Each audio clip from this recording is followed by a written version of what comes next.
मुसलमान महिला को सम्मान देना इनको नागवार गुजरा। और दूसरी तरफ जिसने पिछड़ों का 3 स्तरीय आरक्षण छीनने का काम कर दिया, ऐसे सरकारी बाबू को नामित करके राज्यसभा में भेजने का काम कर दिया। ये धोखेबाज है। ना इनको महिला का सम्मान करना है और विशेष रूप से पिछड़ी दलित मुसलमान का तो बिल्कुल नहीं करना है। मुसलमान का 100% वोट तो चाहिए, लेकिन मुसलमान का मां बोलने में भी इनकी जबान हकलाती है। ये है सच्चाई इनकी। और जब इनकी जबान हकला रही है तो फिर मुझे जरा ये बात बताइए कि ये क्या सोच रहे हैं और क्या समझ रहे हैं। ये सोच रहे हैं कि दूसरी तरफ आप देखिए, यहीं पर कांग्रेस के नेता राहुल गांधी आए थे। उनके साथ उस यात्रा में हम भी थे, आप सबने देखा होगा। लेकिन जब मैंने उनसे कहा कि भैया यहाँ पर किसानों की जमीन लूटी जा रही है, भैया यहाँ पर इस देश को दुनिया में यश दिलाने वाले इन बुनकरों के हाथ का हुनर छीना जा रहा है, भैया यहाँ पर जो रोजगार है, यहाँ पर जो पढ़े लिखे नौजवान हैं जिनके हाथ में डिग्रियां हैं, उनको रोजगार नहीं दिया जा रहा है। तो आपको पता है जवाब क्या मिला? जवाब आप सबने सुना। यहाँ पर लुटती हुई किसान की जमीन नहीं दिखाई दी उनको। यहाँ पर बुनकरों की भुखमरी और लुटता हुआ उनका यश और हुनर नहीं दिखाई दिया उनको।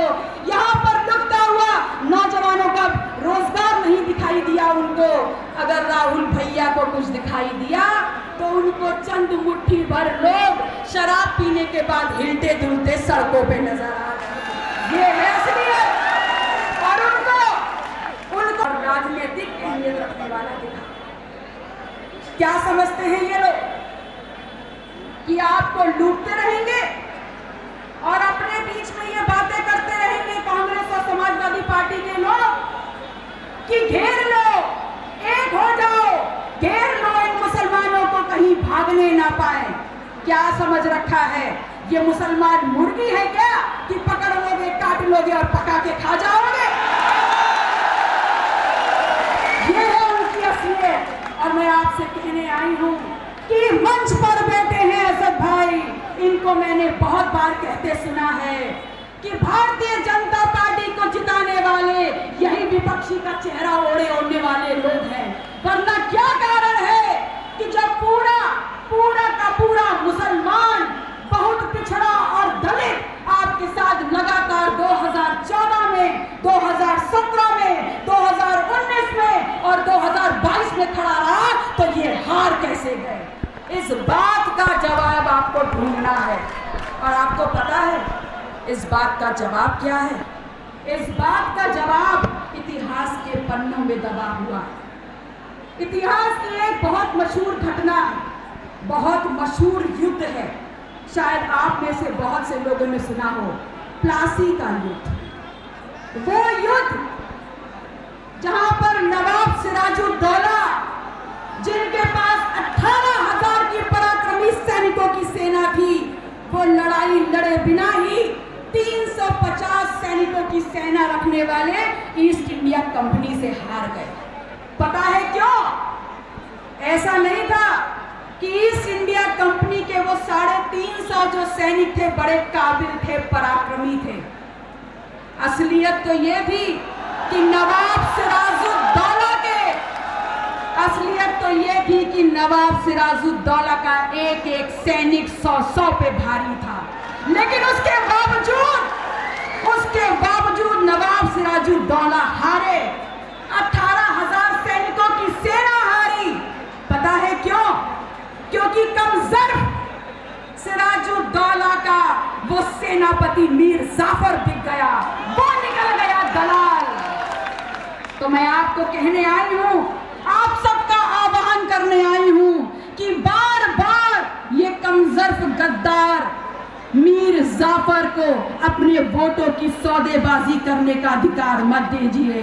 बार बार अगर आप उनको मौका देंगे तो वो बार बार भारतीय जनता पार्टी के खिलाफ जो हमारी लड़ाई है उनको हराने की, उनको जमीन पे पटकनी देने की, उसमें वो आपके वोटों की सौदेबाजी करके आपके वोटों को बार बार तिजारत देते रहेंगे।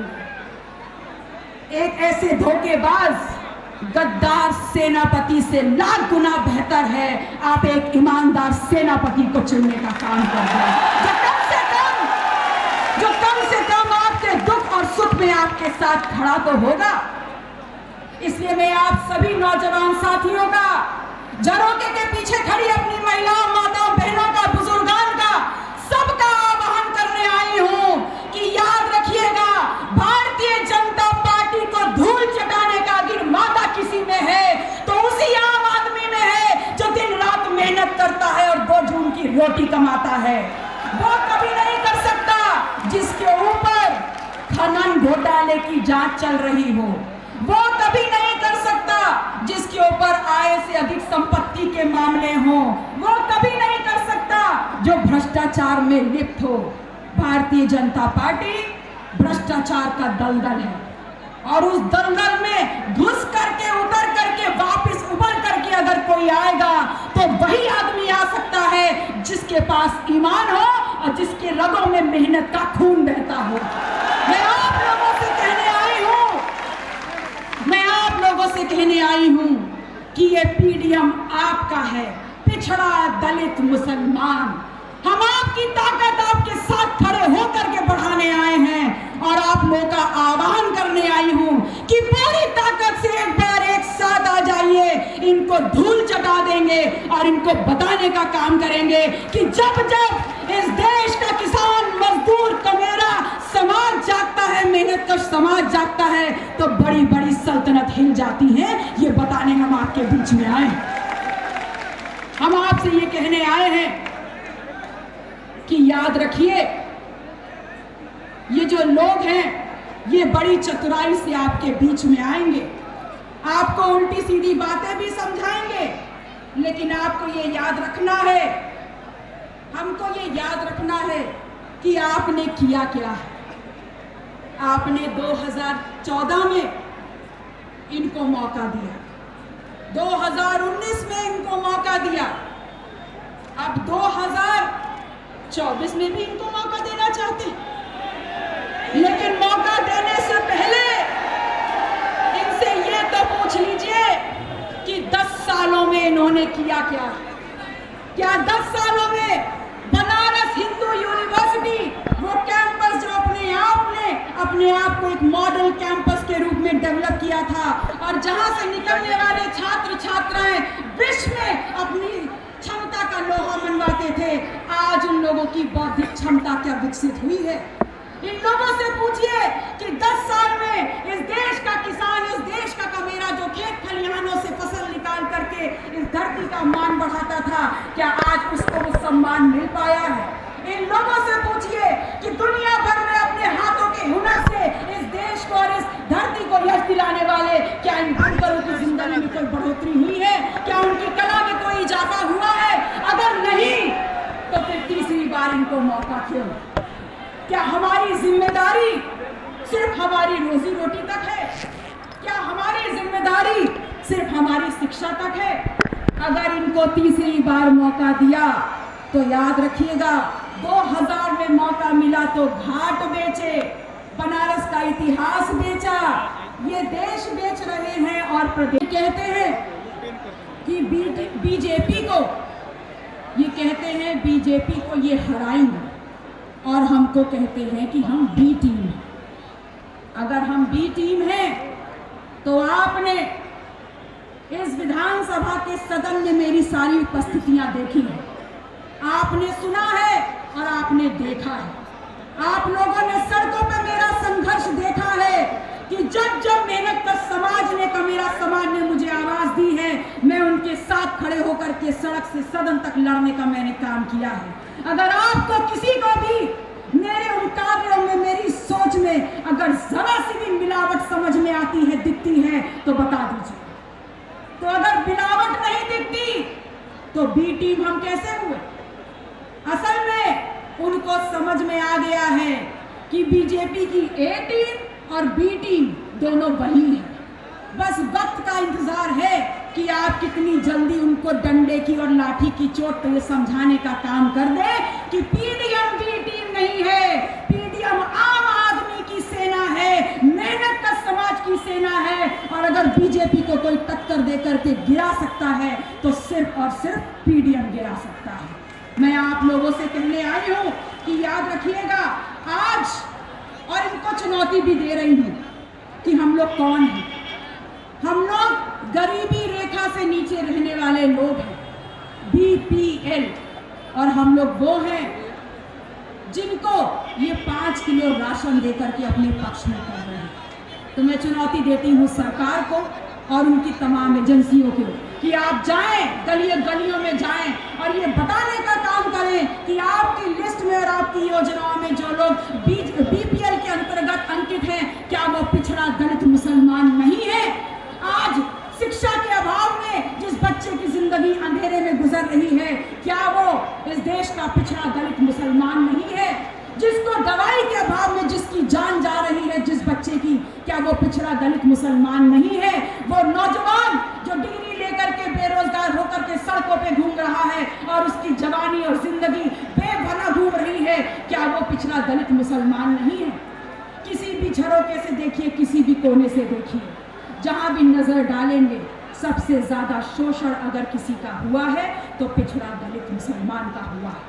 इसीलिए आप लोग का आह्वान करने आई हूं कि निकल पड़िए अपने घरों से और बिल्कुल भी षड्यंत्र के चक्कर में मत पड़िएगा। इस बार पूरी ताकत लगा दीजिए पीडीएम के लिए और उनको समझाने में कि हम समझ गए हैं कि इस बार हमारी लड़ाई किसी को हराने जिताने की नहीं है।